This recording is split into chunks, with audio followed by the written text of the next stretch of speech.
Alexa, who is in my house? By Redditor Stealth Damage. Chapter 1. I wish I knew where to begin. I've never had to reach out like this before. In the movies, we all witness the main characters struggle with finding help with their problems. We watch as they battle with themselves, trying to decide if anyone will believe them. I always knew I'd go through the same thoughts if it were me. We yell at them, curse at them, ask them, how could you be so stupid? Don't go in there. I'm hoping you will be my audience so I don't make those mistakes. My name is Kick, short for Catherine. I like it better than Kitty. I've been married to my husband Michael for exactly 4 months today. We've been together since I was 22. Now, at 27 and 33, we are finally coming into our own. We bought our house in April of last year, the day of the last snow. In New Mexico, we get freakish weather. It will be 70 degrees Fahrenheit and sunny one day and then sleet and snow will blow through the next. Don't like the Albuquerque weather?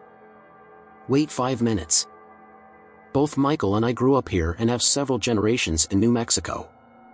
We grew up listening to tales of skinwalkers, shapeshifters, Chuchui, and La Llorona. We tell stories of women wailing in the night and children disappearing from their beds. But these were all stories. I guess this one's mine. Things were unusual when we first tried to move into this house. First of all, our realtor was trying like hell to distract me with other properties, but this one was special. It's massive for our small family unit with 3 bedrooms, 2 bathrooms, a large open living room, a dining room, laundry room, kitchen, converted garage, outdoor garage, and a hothouse with a hot tub. My husband and I are not interested in having children, but we do have 2 dogs who needed a bigger yard and we are avid entertainers and performers, and appreciate a house party or 2. New Mexicans always do. We were told that our seller wanted to move to smaller accommodations since her divorce. She didn't speak English and I only speak moderate Spanish, so our realtors did most of the negotiating. I had to fight with her on fixing the water lines, but she eventually decided doing so herself would cost less than going through the bank. So she hired an approved contractor and they did all of the necessary repairs. This took longer than usual because, for some reason, she was hardly available. It was almost like she was avoiding meeting us on the property. I won the new refrigerator and we even made enough in equity to afford a few upgrades in the future. The appraisal marked the house as a steal. I have been applauded on my efforts for this, especially because New Mexico is very poor and the both of us come from less fortunate backgrounds, barely above the poverty line. We were moving up. Our first few weeks in the house were peaceful. Birds chirping, blossoms in full swing, Spanish cotton gliding on the wind with the break of summer, this was heaven. Because New Mexico is a desert, we are known for hot days and cold nights. Snow just doesn't happen for lack of moisture. But in the peak of summer, it doesn't matter what time of day it is. It is 90 degrees and up. That's why I couldn't understand why I woke up freezing in June, covered in sweat. I crawled over Michael and headed down the hallway towards the kitchen. I wondered if the thermostat was broken and if we had left the air conditioner on. For some reason, in my sleepy haze, this made sense. Except when I passed the vent in the ceiling in the hallway, there was no air. I was certain I had left it on fan when I went to bed. Michael had even asked me to do so, and I had set our Echo Dot for it. I flicked on the switch in the kitchen and went back to bed. I could hear the slight scraping as the fan rolled into gear and worked its way to a low hum. In the morning, I got ready for work and left for the day. My dogs were depressed about it as usual, but quickly made themselves comfortable on the sectional. I promised them I would be home soon. When I opened the door, the beeping for the alarm was slow and methodical. I punched in my code on the touchscreen. Michael works for a security company, so he is armed to the teeth with options. We have features in our home that aren't even available on the public market yet, but we've hardly had time to rig it all, what with planning a wedding, deaths in the family, and art world politics. Still, I quelled the infernal beeping. I glanced into the hallway from the mudroom while I slipped off my shoes. It was dark and seemed to be making a distance. It was like when the cameras do a focal zoom and objects begin to appear further away. I blinked. The corner of the hallway actually moved, but it wasn't the corner at all. Something had shifted from its chameleon shadow and disappeared between the cracks in the floor. Instead of a dark corner, I could now clearly see the ivory paint. I called the dogs inside and stayed in the living room for the rest of the evening until Michael came home. I was raised in a strange home, so my mind stays open. Michael, forever the skeptic, did not need to hear about my supernatural paranoia. When you live in a house like that, it never really leaves you. Of course, the next 2 or 3 nights of bumping and rattling in the kitchen during early hours didn't exactly relieve any of that. I must have had Michael get up 3 or 4 times to check the house with his pistol. This goes on for a few more weeks intermittently. About 2 weeks went by without a sound, and I'd almost completely forgotten about the shadow in the hall. For health reasons, I have kept myself to a very strict schedule. My routine is rigid, but this is good for me and my firm standards assist in keeping me motivated. Monday is for cleaning. When we first previewed the house, we were aware of a patch in the hallway that covers an old vent opening. For some reason, the way it was repaired is strange. The boards don't go in the same direction as those originally planted in the hallway, and there were some pretty deep abrasions in the wood. Michael had even commented that all it would take to fix them would be a wood staining pen when I asked the realtor about the patch. I never thought much of it, and we decided we would replace it later after we moved in. Maybe they were moving furniture on the way out and the lip of the patch caused it to leave marks as it was moved. This day, however, I had to go back over my tracks with the vacuum cleaner, and that's when I noticed the marks made a perfect pattern. Why hadn't I seen it before? I posted a video of me talking my friends through what I was seeing just yesterday. The pattern of the scrapes looked exactly like where you might expect fingers to land if one was dragged from the bedroom and down the hallway. Even the middle mark where the middle finger would be is the longest scratch, which makes sense, your middle finger is the longest one. We use a baby gate to keep the dogs out of the back of the house. Ironically, it was to keep the floors safe since we can't sleep with the dogs anymore because of asthma. Surely, the seller's chihuahua couldn't have made a mark this big. Even so, why would it be going backwards? One of my friends suggested that my ex-girlfriend had just passed her police academy exams and she might be able to help. It took some convincing on his part, but he's forwarding the photo and the address over to her. We will see if she can search for any records of violence on the property. I can't find any in online and public archives. Guys, let's hope I'm just going crazy. More has happened, but it's hard to explain. The echo dot is particularly strange. It lights up at random times in the dark, but it does the processing rainbow before disappearing without a sound. Like it's listening but deactivates when no command is given. We have 2, and only the one in the bedroom does this, the room next to the corner in the hallway. I don't want Michael to know what's going on. I don't want to seem like I'm being paranoid.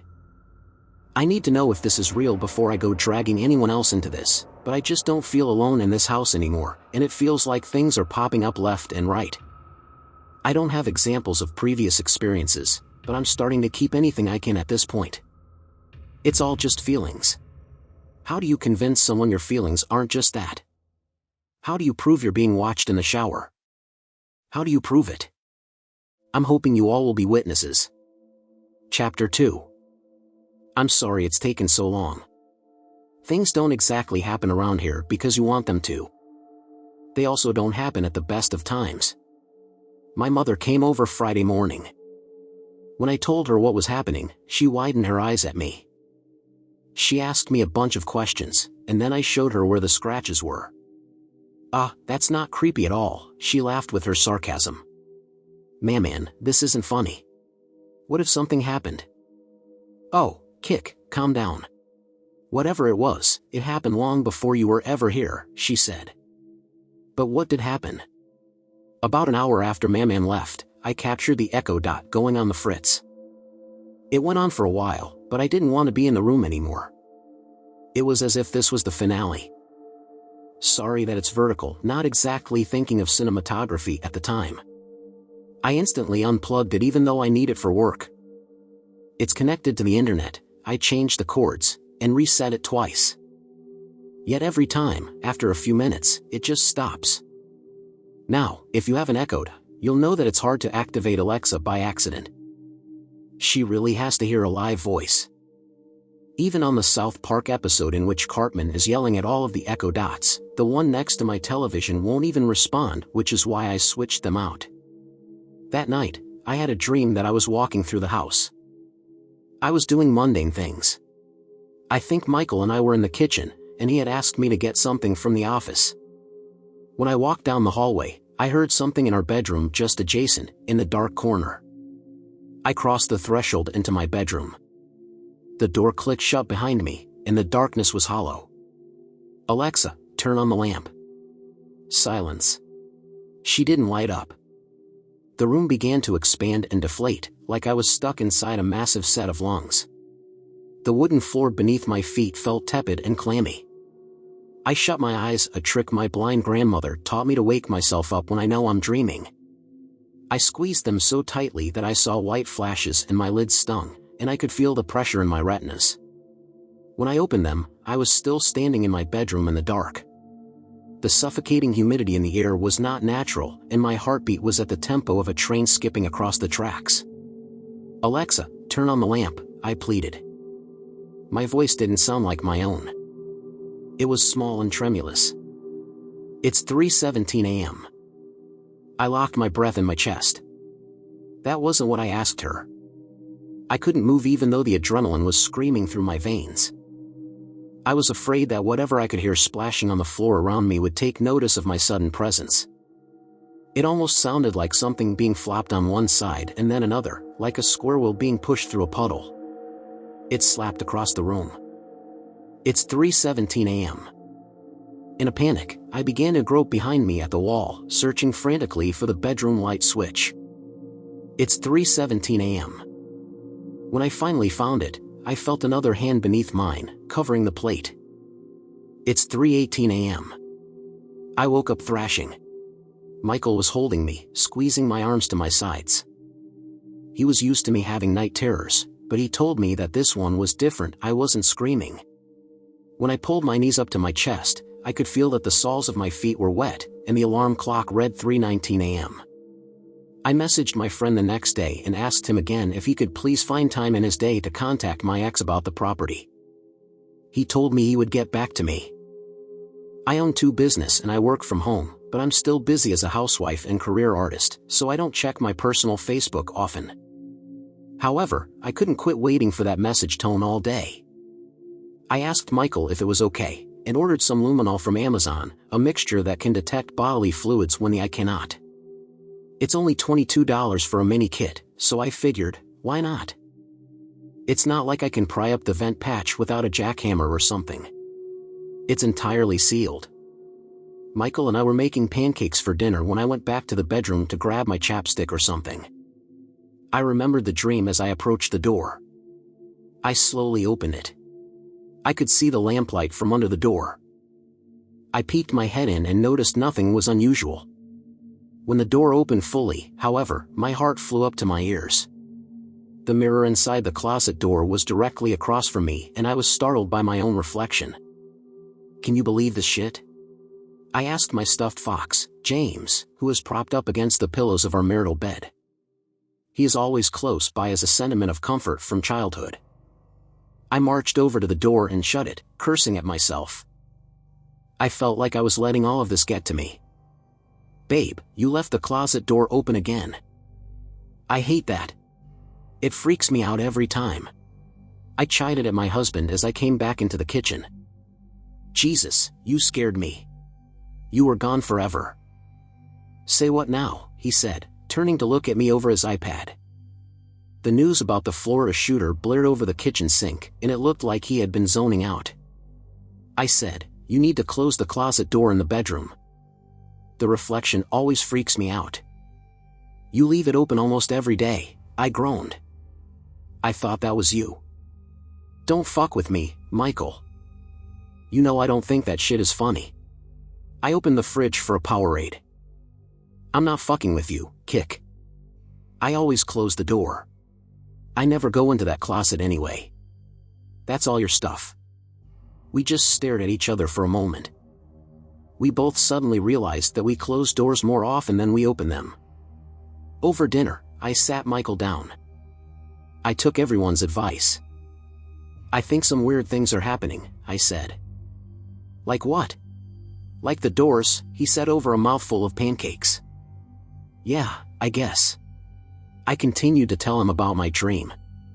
He was quiet for a long time. I think you're just under a lot of stress right now with everything going on in the news. He was right, I was identifying with the most recent school shooting. He had watched as I wept upon seeing the broken children on TV earlier in the week. We both made a conscious decision to chalk it up to that. Later, we washed our dishes, let the dogs out one last time, and shut off the television and the lights. Michael and I quietly turned to head down the hallway after leaving the dogs on the other side of the baby gate. A bright multicolored glimmer came from the dark bedroom at the end. Sorry, I don't know that one. Michael and I just looked at each other. Snow is falling. It never snows in Albuquerque until late February. It reminds me of the day we moved in.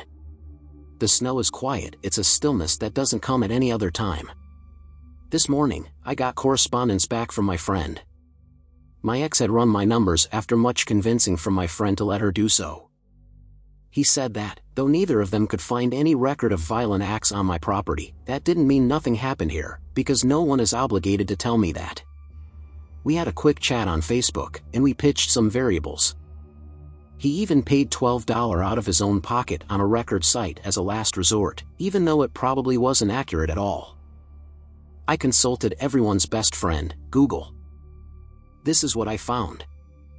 New Mexico Statutes 47-13-2 notes that a seller shall not be liable for failure to disclose and shall not have a duty to disclose the fact or suspicion that the real property is or has been the site of a natural death, the site of a homicide, suicide, assault, sexual assault, or any other crime punishable as a felony. This means that the seller nor the closer had any obligation to tell me of any criminal history. Death is not a material fact. That explains why, when I called the realtor about the property on Monday, he just hummed and said, "I don't know. It should all be in the disclosure agreement." I don't have her contact information directly. You'll have to call her broker. But nothing was listed, no damages reported, and no name of whoever pitched the sale, just the name of the bank, and that was no help. The contact number is disconnected, and there is no forwarding address from ours. Before we had gotten the inspection, the seller had even said there was nothing wrong with the pipes, but we knew obviously that that wasn't true. What else don't we know about the property? I went fishing through the paperwork, but there was no mention of anything relevant. The house was built in 1952, the foundations are solid, and oddly enough, there are minimal renovations. It's practically in the same state it was when it was built. Even the floors are original, save the tile in the bathrooms and kitchen. There is a small door outside that leads to a crawl space under the house, but no attic. Those are rare in an adobe house like this. Michael had been down there before and has actually investigated the patch during our first week. He said nothing was down there, it was just a slab of wood over the old fitting for the vent. That thing looks like a death trap, I remember saying.